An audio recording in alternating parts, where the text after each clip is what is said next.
Você é valente naquilo que envolve a sua vida? Você é valente diante dos problemas que você está enfrentando? Você é valente diante dos sonhos que você tem no seu coração? Você é valente para as coisas de Deus?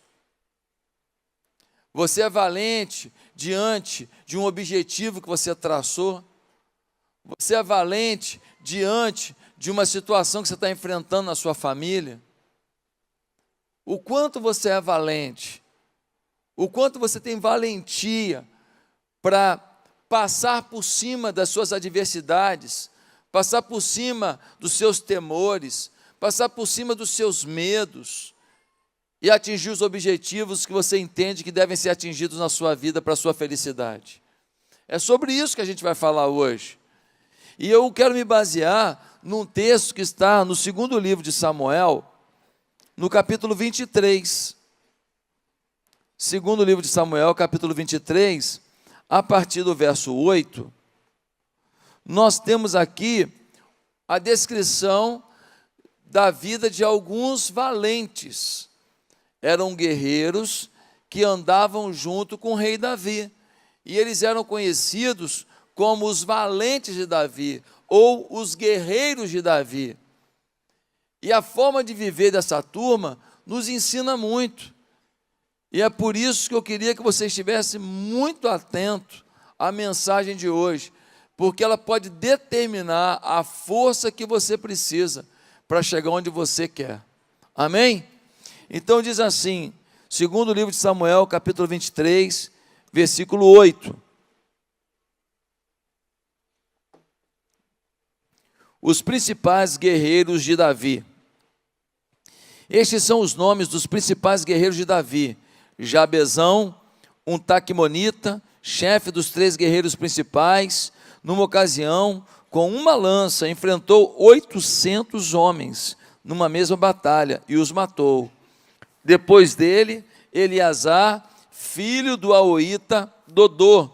Ele era um dos 3 principais guerreiros e esteve com Davi quando os filisteus se reuniram em Pas-damim para a batalha.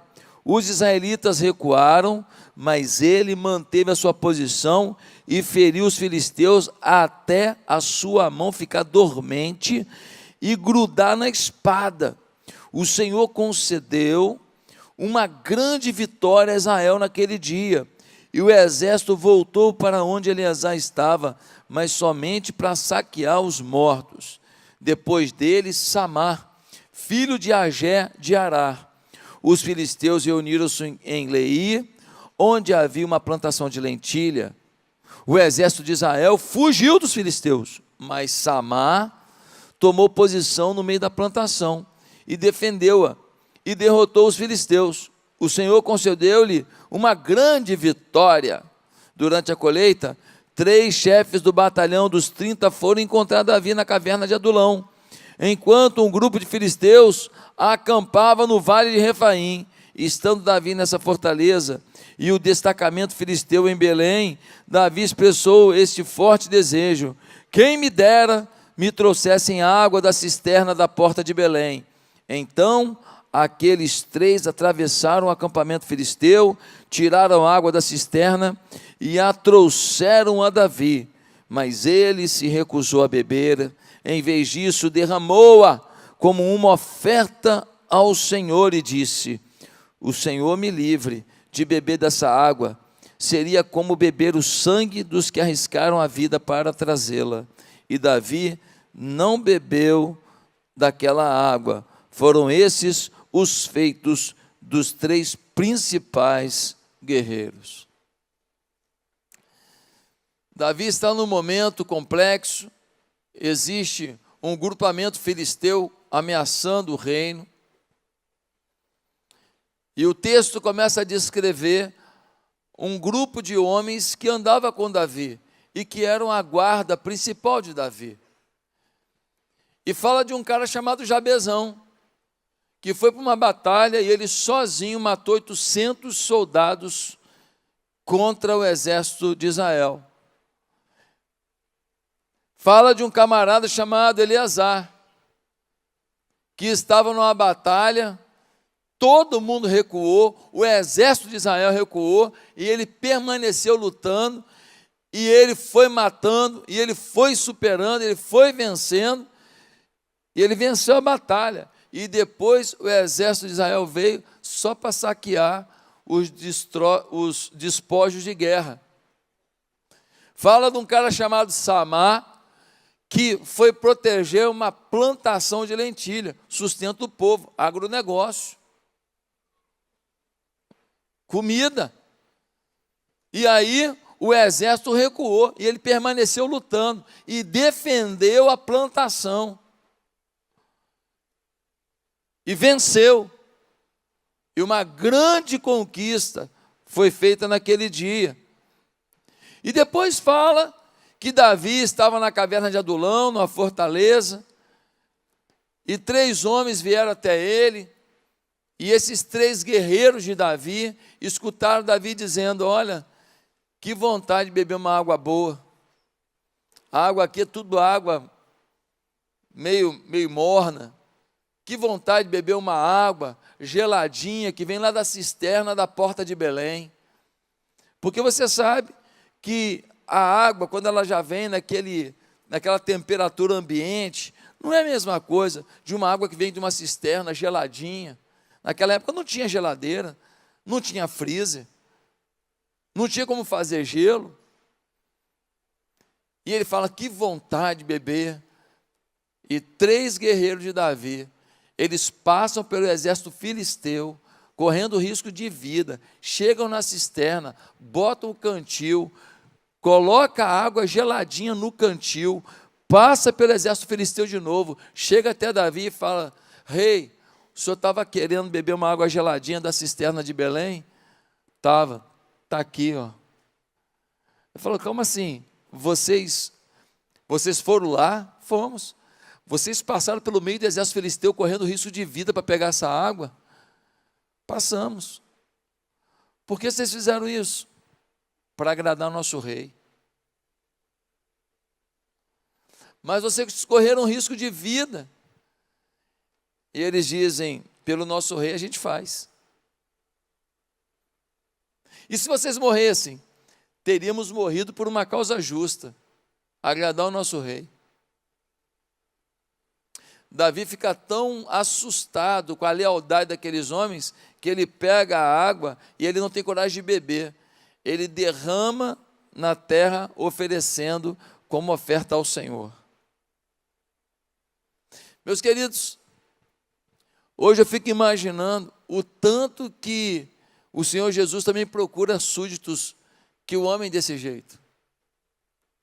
O quanto o Senhor Jesus espera que nós tenhamos uma postura de lealdade, de dedicação, de envolvimento, como esses homens tinham com o rei Davi. Naquela época, o soldado, a sua habilidade, a sua força física, a sua perícia contava muito. Hoje você vai numa guerra, conta a arma que você tem, a granada que você tem, o míssil que você tem, a bomba que você tem, a metralhadora que você tem. Naquela época não. A luta é no mano a mano. E se o soldado é forte, é habilidoso, se ele sabe se esquivar das flechas, das lanças, se ele consegue atingir as pessoas sem ser atingido, isto conta demais. E esses soldados se tornaram soldados sofisticados, vencedores, empreendedores, conquistadores e dispostos a qualquer coisa para que o seu rei tivesse vitória, tivesse alegria. Hoje, acho que a gente não tem mais tanta gente acreditando nisso. Não tem mais tanta gente acreditando que realmente nós podemos fazer realizações incríveis para o nosso rei. Nós podemos realmente vencer 800 vidas para o rei. Em vez de matar, conquistar 800 pessoas para o rei. Num lugar onde está todo mundo recuando, você avançar. Num lugar onde está todo mundo parando, você empreender. num bairro onde a milícia, onde o tráfico, onde a maldade, onde a violência tomou conta, você ser ali um testemunho de fé, de amor, uma autoridade espiritual, e fazer com que o reino de Deus avance. Nós não estamos mais acreditando que isso é possível, mas esses homens acreditavam. Na sua própria vida pessoal, talvez você não está mais acreditando.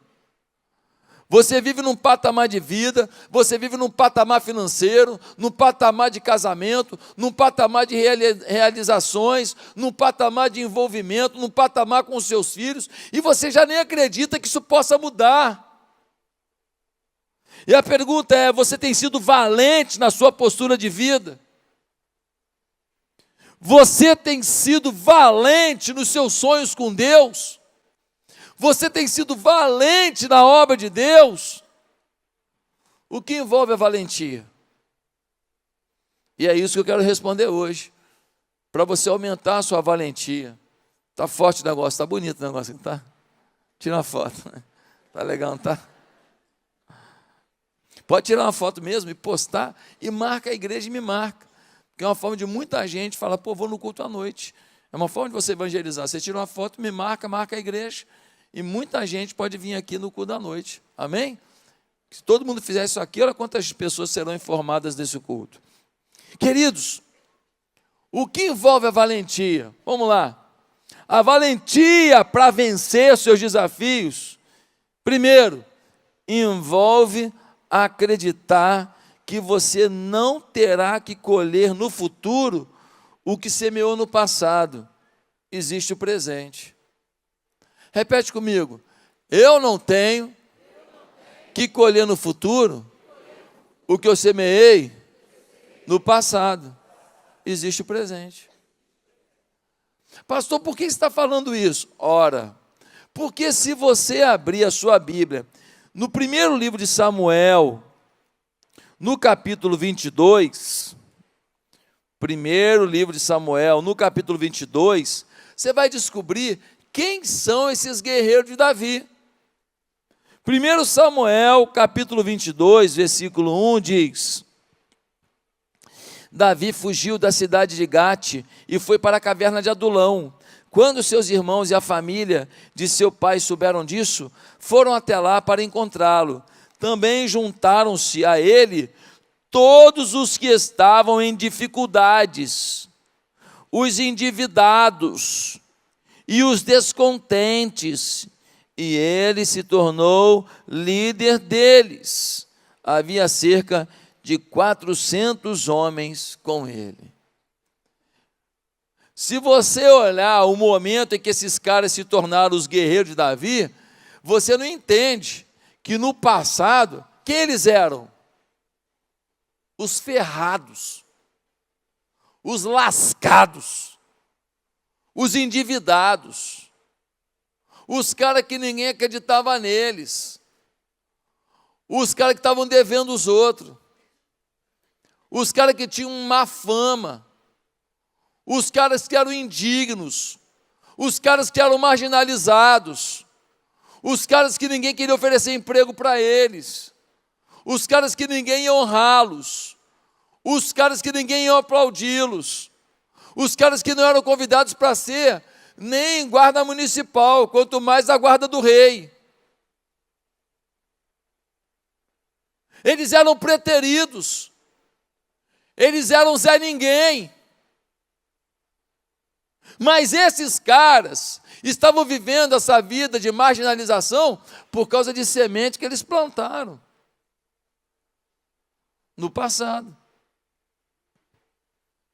Hoje, você vive alguns problemas que acontecem, mas muitos dos seus problemas são sementes que você semeou. Coisas que você falou, coisas que você fez, situação que estava acontecendo e você não percebeu, a ajuda que você deu para quem não merecia, confiança que você deu para quem não era confiável, acreditou em quem não era justo. Aí você fala: já era, a minha vida vai ser assim. Por quê? Porque eu fiz escolhas ruins, ou eu não percebi coisas ruins que poderiam acontecer. Mas isso não é justo. Talvez você diga assim: pastor, eu nunca vou poder ser um pastor de uma bela igreja, fazer uma obra tremenda. Sabe por quê, pastor? Porque eu participei de orgias, eu participei de pecados, eu traí minha mulher, eu traí meu sócio, eu traí meu pai, eu menti, eu roubei. Pastor, eu fui para gandaia, pastor, eu era pornográfico. E então você olha para o seu passado e você fala o quê? O meu futuro será determinado pelo meu passado. Ei! Ei! Entre o seu passado e o seu futuro tem o seu presente. Você pode estar colhendo o que você semeou no passado, mas você pode determinar o que você quer colher no seu futuro. Quem está recebendo isso? Não é porque você pecou, errou, porque você mastigou o que o diabo te deu para comer, que você precisa agora achar que o seu futuro está determinado. Pastor, mas como que Deus vai me usar como um homem santo de Deus, cheio da glória de Deus, se eu pisei na bola? Ei, Deus não funciona pela sua lógica. Deus não funciona pela sua avaliação. Muitas vezes uma pessoa errou há 30 anos atrás e até hoje você não fala com a pessoa. Se Deus fizesse isso com você, você estava aniquilado, fulminado. Deus não está preocupado se você aprontou. Deus já sabe que você e eu somos miseráveis mesmo. Mas Ele nos ama. Ele só quer ver quebrantamento. Ele só quer ver arrependimento. Ele só quer ver você lutando, falando: poxa, eu quero ser puro, quero ser honesto, quero ser íntegro, quero revelar o temor de Deus. Ele não quer viver do teu passado. Não, Ele quer saber o que você está disposto no teu presente, porque o teu futuro Ele faz com você. Esses homens eram marginalizados, mas o Senhor os levantou. Ou você vai achar que você está aprisionado pelas escolhas do passado, ou você vai acreditar que você pode ter o futuro que Deus planejou, decidindo viver uma nova etapa no seu presente. O que você quer? Lembra de Jefté? Jefté era um cara marginalizado. Jefté era um cara que... Gente, por favor, senta, por favor. Jefté era um cara marginalizado.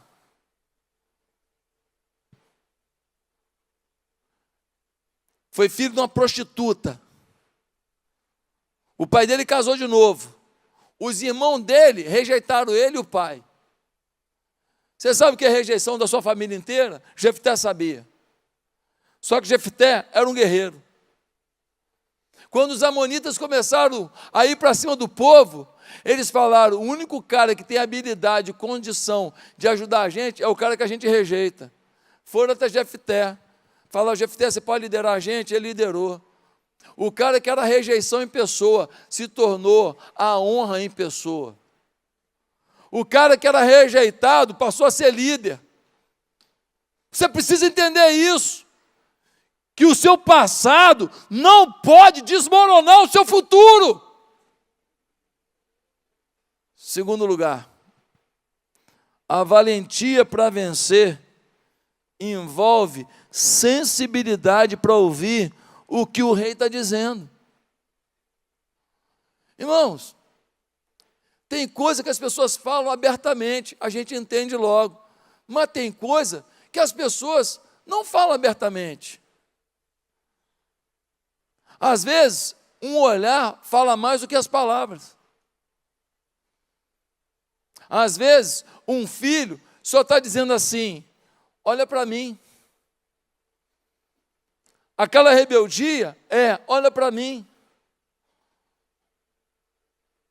Às vezes, um marido, quando reclama de um arroz, ele não está reclamando de um arroz. Ele está reclamando do tratamento que ele está recebendo. O arroz é a válvula de escape. Porque, na verdade, ele não aguenta mais ser tratado daquela maneira. O arroz queimado é uma desculpa. Às vezes, a mulher não está reclamando do pingo do chão. O pingo no chão do banheiro, você molha o banheiro todo, o pingo no chão, na verdade, é apenas uma forma dela tentar arrumar uma desculpa para mostrar o quanto que ela queria ter atenção. Que ela queria um muito obrigado. Ah, mas é mais do que obrigação ela fazer a comida da casa. Não, porque ela não faz a comida da casa.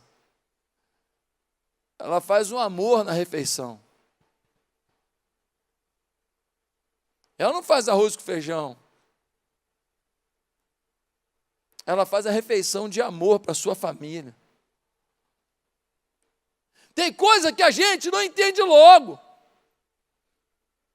Que as pessoas estão falando, mas não estão falando abertamente. E com Deus é igualzinho. Porque tem hora que Deus está falando assim: ó meu servo, estou falando contigo em voz audível, mas não é o normal. Não é o normal. Deus fala conosco de muitas outras formas. E para isso precisamos de sensibilidade. Mas dá uma olhada no versículo 15. No versículo 15, a gente lê assim: Davi expressou este forte desejo: quem me dera me trouxessem água da cisterna da porta de Belém. É um suspiro. Ele falou: alguém me traga água. Não. Ele não falou: sai agora uma equipe e ainda que morra, tentem trazer a água. Não. Ele suspirou.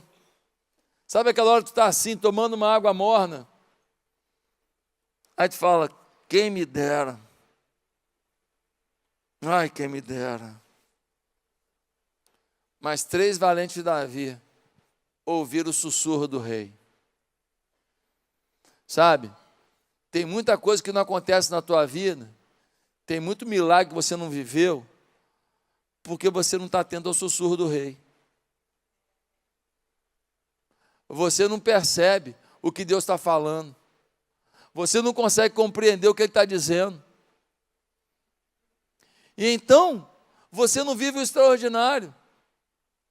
Você não faz algo excepcional. Você não é parte de alguma coisa que só Deus faria. Por quê? Porque você não tem mais condições. Você não se habilita a ouvir o sussurro do rei. Pastor, me explica melhor. Vou explicar. Gênesis 24, versículo 63, fala que Isaac estava esperando uma esposa. O seu pai, Abraão, mandou um servo e procurou uma esposa para ele. E diz o texto assim: e ao final da tarde, Isaac meditava. O que Isaac estava fazendo?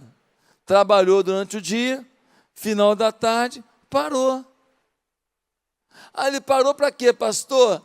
Ah, ele parou, já sei, final da tarde ele parou. Nós estamos ficando com um potencial dedal absurdo, não é, gente? Eu também gosto dos vídeos. Eu também gosto. É um problema. É muito vídeo. É muito zap. É muito Instagram. É muito Twitter. E ainda mais quando a gente vê um país aonde as coisas não são feitas com respeito. Por exemplo, tem milhões de brasileiros nas ruas ao longo da semana. São milhares e milhares e milhares e milhares espalhados pelo país. Você está vendo a grande imprensa? Não. E quando fala de atos antidemocráticos. Então, como você não tem na grande imprensa, você começa a procurar informação para saber o que está acontecendo. E aí você fica, ó o dedo. Então você fica conectado e você fica apreensivo, e então você começa a encher a sua cabeça de informações, e você não tem tempo para meditar. Meditar. Eu acho que Isaac estava assim, cara, será que ela é bonita? O que eu falo para ela quando ela chegar? Quando essa esposa que o servo do meu pai foi buscar chegar, eu faço que tipo de elogio? Como vai ser minha lua de mel? O que eu dou de presente para ela? Como eu posso agradecer a Deus pela esposa que Ele está me enviando? O que o meu pai me ensinou sobre casamento que eu não posso perder? E talvez tenha faltado uma reflexão. O que meu pai fez com a minha mãe que eu não posso repetir? Porque ele fez a mesma coisa, né? Teve um dia que ele mentiu, dizendo que a esposa dele era irmã dele, não esposa, com medo de ser morto, para tomar a esposa dele, que era muito bonita. Queridos, meditar. Quando você medita, você tem insights de Deus na sua vida. E aí você começa a orar, você começa a ler a Bíblia, você conversa com pessoas, e você começa a ter a confirmação se você deve ou não tentar praticar esse insight de Deus, esse pensamento de Deus. E é nesta hora, preste atenção, que algo exponencial acontece na tua vida. Quer um exemplo? Mateus capítulo 26, verso 6, até o versículo 12, vai falar que uma mulher pegou um perfume que custava 1 ano de trabalho de um trabalhador rural e derramou de uma vez só sobre Jesus. Gente, vamos fazer uma conta no barato aqui? Se fosse um salário mínimo, quanto é que está o salário mínimo? 1.200? E 12.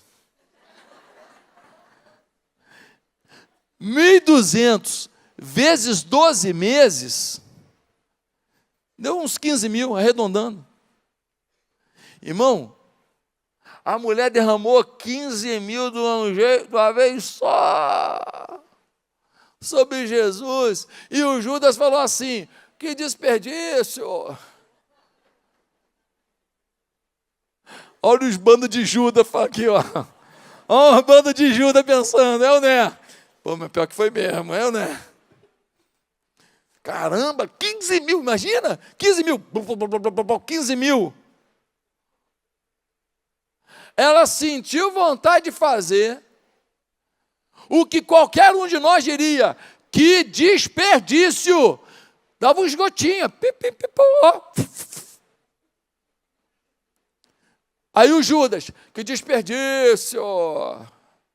Aí Jesus falou o quê? Desperdício não. Ela está perfumando todo o meu corpo para a minha morte. E onde o evangelho for pregado, inclusive, Jesus citou lá, não está nos textos, mas falou, inclusive pastor Josué, em 2022, vai falar dessa mulher. Por quê? Porque ela praticou uma boa ação para comigo. Aquilo que para nós seria desperdício, uma mulher recebeu um insight do Espírito e cumpriu. Sabe, tem um monte de insight do Espírito que você não cumpriu. Tem ideia que você teve de um aplicativo que você já seria milionário. Tem ideia de uma empresa que você nem tentou. Tem uma ideia de um negócio que você abortou. Tem uma ideia de um ministério na igreja que você nem começou. Tem uma ideia que Deus te deu para salvar o seu prédio todo, o seu condomínio todo. Talvez uma ideia que você teve ano passado, perto do Natal, para poder evangelizar os vizinhos todos, que você já não fez. Você teve a ideia, já está tendo de novo essa ideia, e não vai fazer de novo. E você não vai ver a pessoa mais quizumbeira do condomínio. Margarida quebra-quebra. Você não vai ver a maior quizumbeira do condomínio se converter, mudar de vida, sabe por quê? Porque você não acredita nos insights do Espírito. Você não ouve os sussurros do Pai. Tem um monte de coisa que já podia ter acontecido na sua história, mas você ainda está surdo. E quando você ouve, você não tem valentia para transformar em execução o que você sente de Deus. Só faz coisas extraordinárias pessoas que ouvem o sussurro do Pai e que acreditam. Em terceiro lugar, o que envolve a valentia para vencer? Envolve o compromisso com o que Deus quer realizar. Envolve compromisso com o que Deus, o Rei, quer realizar. Gente, versículo 8, fala do cara que enfrentou 800 pessoas. É muita gente. Meu Deus do céu, matar 800 num dia só. Pensa num cara que é o He-Man. Um outro, o exército recuar e ele ficar sozinho na frente e derrotar um exército. O outro está protegendo uma plantação, o exército recua e ele fica firme lá, e ele vai até o fim, e ele prevalece, e ele entrega a plantação e o sustento alimentar para o seu povo, por causa da sua determinação. Deixa eu te falar, os caras estão determinados demais pela defesa do reino do seu rei. Agora, os 3 caras que foram lá buscar água fresca na cisterna de Belém, só para ver o rei tomar uma água geladinha, meu Deus do céu, é muito amor, sim ou não? É muito amor. É muito compromisso com o rei. Ah, mas ele podia morrer, podia, mas compromisso. O meu rei suspirou. Ai, quem me dera, quem me dera, quem me dera uma aguinha geladinha agora da cisterna de Belém. Quem me dera, só vai ver quem vai te dar. Agora fica imaginando o tanto que Deus fala assim, quem me dera que você, quem me dera que você deixasse de ser um crente mais ou menos, deixasse de ser um crente café com leite, e quem me dera que você, lá atrás também, quem me dera você, quem me dera que você acreditasse que eu tenho um plano surreal, exponencial, extraordinário com você. Quem me dera. Quem me dera que você acreditasse que você não veio aqui nessa igreja para ser mais um. Quem me dera. Quem me dera que você acreditasse que você pode fazer muito mais do que você está vendo na vida do seu pastor que está te falando agora alguma coisa. Quem me dera. Quem me dera que você acreditasse. Gente, quando teve um avivamento assim celular, um movimento celular muito grande em Manaus, e as igrejas explodiram em Manaus, um amigo meu foi a Manaus, e chegou lá, ele encontrou um garoto de 17 anos que liderava 3.000 pessoas.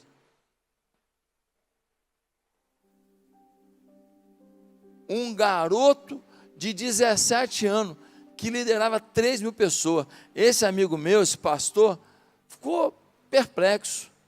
Ah, pastor, só adolescente? Não. Tinha idosos na rede do garoto. Tinha casais. Tinha jovens. Tinha adolescente. Tinha criança. Um menino de 17 anos liderando 3.000 pessoas. Aquele pastor falou para mim, Josué, eu fiquei impactado. Agora já imaginou se no meio dos 13.000 membros, só aqui da sede, se 10 pessoas acreditassem nisso? Já imaginou se 10 pessoas aqui acreditassem que podem liderar 10.000 pessoas? Em 1 ano e meio, 2 anos, 3 anos no máximo, só esses 10 colocariam mais 30.000 pessoas aos pés da cruz. Só 10 em 13.000. Arredonda para menos, só 10 em 10.000. Só 10. Se 10 acreditasse, 30 mil pessoas, aqui, se 10 acreditasse que ia ganhar a Rocinha toda para Jesus, ou que ia ganhar a CDD toda para Jesus, se 10 acreditasse, 10, ia ter 30 mil convertidos lá, em 2, 3, 4 anos, só 10 acreditando, só 10,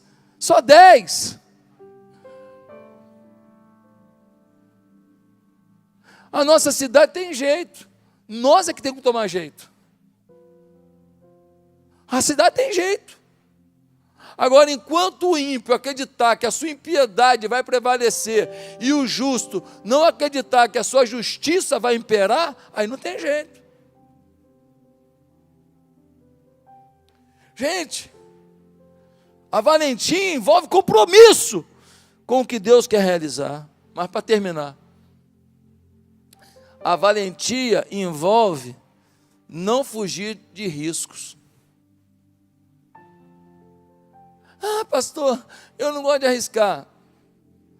Querido, quem não arrisca não vive. A vida é um risco. A vida é um risco. Você acorda de manhã, você pega o seu carro, já vem um motociclista, coitado, para poder entregar mais coisa, entregar mais remédio, comida, ele ganha por entrega. Ele já vem fazendo um zigue-zague aqui na Avenida das Américas, que você esbarrar nele e ele cair, e o seu carro passar por cima dele com moto, com tudo, e você estraçalhar ele, esse risco você corre todo dia. Ou quem nunca tomou um fino de uma moto aqui na Barra? Todo dia, é um risco. Agora, ele morre, não sei para onde vai, mas você que ficou vivo, vai lembrar disso o resto da vida. A vida é um risco. Você manda seus filhos para a escola, todo dia tem um risco do que eles estão ouvindo. Todo dia tem um risco de uma amizade ruim. Todo dia tem um risco de casar com a pessoa errada. Todo dia. Você vai para o trabalho, todo dia tem um risco de não ter mais trabalho. Todo dia. Da empresa fechar, ou de alguém não gostar de você, ou de ter um aborrecimento lá e alguém te mandar embora por pura covardia. Todo dia.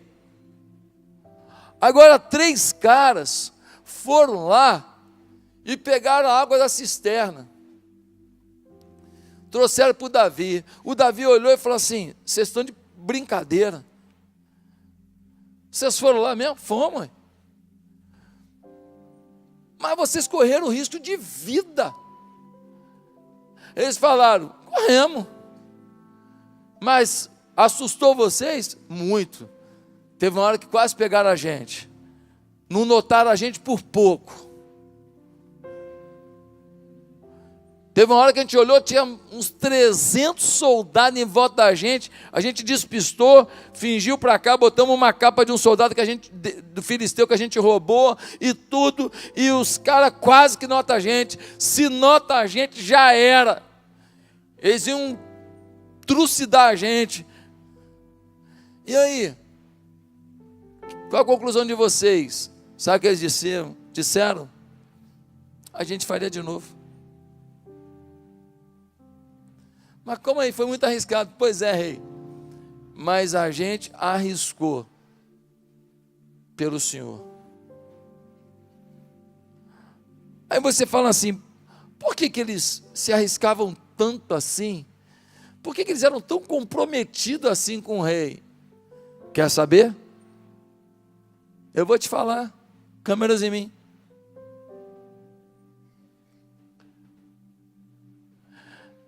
Eles eram leais e arriscavam tudo, porque eles eram gratos a alguém que lhes tirou da marginalidade para dar um sentido de vida.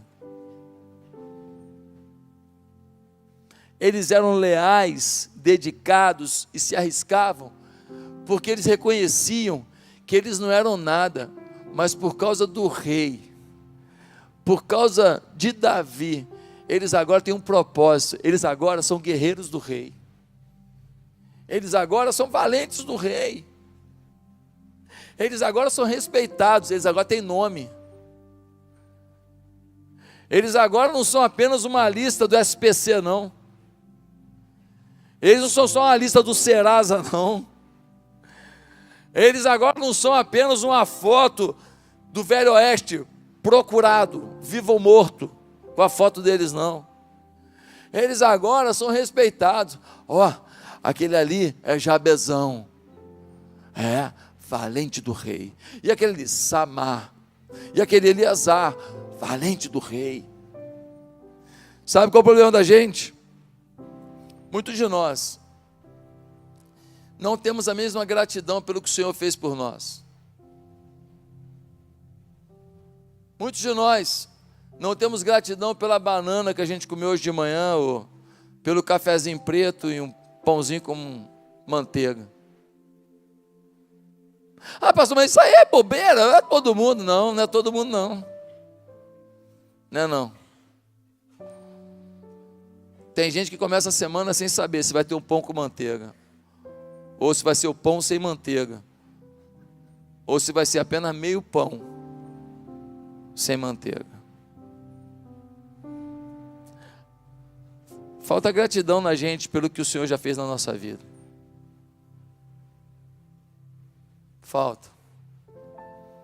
Falta gratidão por Ele ter nos salvado, por Ele nos dar vida eterna, por Ele ter mudado a nossa história. E a gente precisa mudar isso. E aí, você foi abençoado por esse vídeo? Pois é, quem procura acha, diz a palavra de Deus. E nós temos muitos outros conteúdos no meu canal que podem abençoar a sua vida. Talvez você vai estar lavando uma louça e ouvindo, talvez vai estar dirigindo o seu carro e ouvindo. Quem sabe vai parar com sua família para vocês terem um momento de ouvir e depois de compartilhar o conteúdo de uma mensagem que Deus me deu. Eu queria tanto participar mais da sua vida. Se inscreva no meu canal agora, acompanhe os outros vídeos, se inscreva para receber o Bom Dia com Oração, que é uma meditação diária que eu faço. Dessa maneira, sem sombra de dúvida, você terá muito mais recursos para a sua vitória. Meu papel? Somar com isso. Que Deus me dê essa oportunidade. Você pode me dar também essa oportunidade? Que Deus nos abençoe juntos. Fique com Deus.